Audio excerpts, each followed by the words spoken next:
iritsi zitzaidan, hori lotzen zala, niri ezinbestekoa iruditzen zaidan beste gai batekin eta da herritarron parte hartzearekin. Eta noski, era guztiz demokratiko batean. Batez ere horregatikan ematen diot nik babesa gure esku dago mugimenduari. Ezta, herri mugimendu demokratiko delako eta ausarta delako, oraindikan eta orain arte alderdi politikok buelta begira horrela gainetik nolabait arazo bati, gatazka bati, kezka bati gainetikan begiratzen aibazaie ere, gure esku dagok begiratu dio kezka horri, arazo horri, zuzenean, eta gaina hori aukera emanez, herritar guztioi arazo horretan sartzen eta irteten denon laguntzarekin. Netzat hori da garrantzitsuena. Hasieran izan zen bat sorpresa bat. Gazta zati bat eta pelikula ikusitakoan, eta gaina Jon Maiarekin harreman desente, eta Idia Zabaldarra hauek jota haude. Izan lehenengo impresioa, gazta batekin juntatu jala batzuk eta ez Eskozia jundi jala, Goierritik ez da torrozonik. Hauek no haiatu nahi du, eta lehenengo berrita izan nunean, hori gaina Euskal Herrira zabaldu nahi zutela, herri hau ezaututa ez edo, guaine badeu.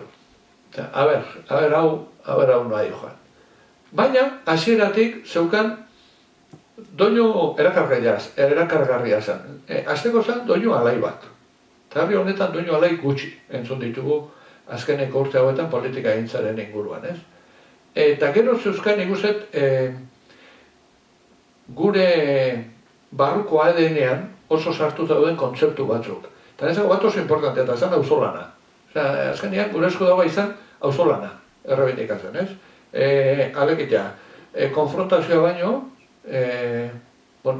eskua luzatzea elkarri, zoru komun bat osatzea, alderdi politikoen talkatik arat espazio inklusibo batzuk sortzea, eremu ireki batzuk, eta orduan ikusten hori izan dela gure eskuduk orain arte egin duen ekarpen handienetako bat, ez? Eta izan da jotxo.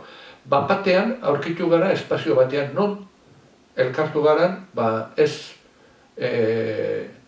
horren beste denbora, behar bada sekula esaten kontatuko zinean jendea, ez? Eta gaina gaur onuntza etorri baino lehen, eguardiko informatiboetan, gaur niretzako egon dia bi argazki bat atzoko eta bestea gaurkoa, bat izan da atzo, Santiago Zubian, korrikaren inguruan, erakundetako ordezkariak eta Euskalgintzako ordezkariak batera lekukoa elkarri paseaz eta kilometro bat eginez, eta iruditzen zait irudi hori lehenengo aldiz ikusi dugula horrela, eta zabaltasun horrekin, eta gaur, larun bateko ekitaldi, Baionako ekitaldira begira, batean ikusi ditugu 4 persona, oso gutxitan ikusi ditugunak elkarrekin mikrofono baten atzian ekitaldi politiko bat iragartzen, ez? Iruditzen zait, testuinguru horretan, gure eskudok ere jarri duera bere alea, ez?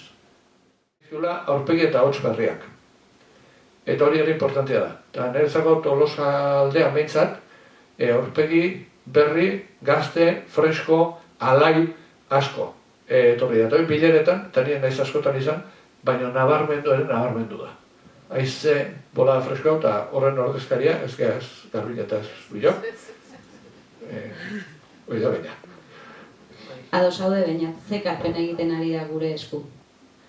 Bai, dudik gabe, beraien bik eman dituen arrazoiak gaina guztiak, nire egiten ditut ez, eta nire gure bertan sartzeko arrazoia ere horixe izan zen ez. Oso simple, abiatzen zen, 3 esaldi ziren, herri bat gara, erabakitzeko eskubidea dugu, eta herritarron garaia da, eta oso simplea, oso horizontala. Eta gainera, hasieratik, bilerak eta egiten hasi ginenetik, berehala ikusi genuen, aurpegi, kikek izan du bezala, aurpegi berriak ginela, baina herrigintzan zerbait egin nahi genuenak ere hasieratik hartu genituen ardurak, eta beti hasieratik orain dela 3 urte, 4 urte abiatu ginen hartatik ikusi genuen, guk ere hor asko genuela aportatzeko. Eta gure esku dagok herrian, Tolosan kasu edo Tolosaldean, guk Tolosaldean ere lan egin dugulako, bazuela esparru ongi bat bertan lan egiteko, eta gaina, herriaren aldetik ere ongi ikusia zela, hasiera batean inork etzekien ere egia esan zertzen, noa jungo ginen, zertan bukatuko zen, histori honek, gizakatea bera, baino lehen hasi behar ginen lanen, baino bai, hasiera hartatik ikusten nun oso formula balidoa zela herrian zerbait mugitzeko. Eta, gaur arte horri iraun dugu, eta bai, egia esan nik uste gaur badela eguna gure esku dagok Tolosan bertan aportazio txiki, handi, ez dakit nor baloratu beharko lukeen, baina egin duena, eta herrian dudari gabe oso ondo ikusia den mugimendu bat da, eguneko atal guztietan ez da izango, baina nik uste gehienek behintzat ondo perzibitzen duten ekintza bat dela, eta hortan jarraituko dugu.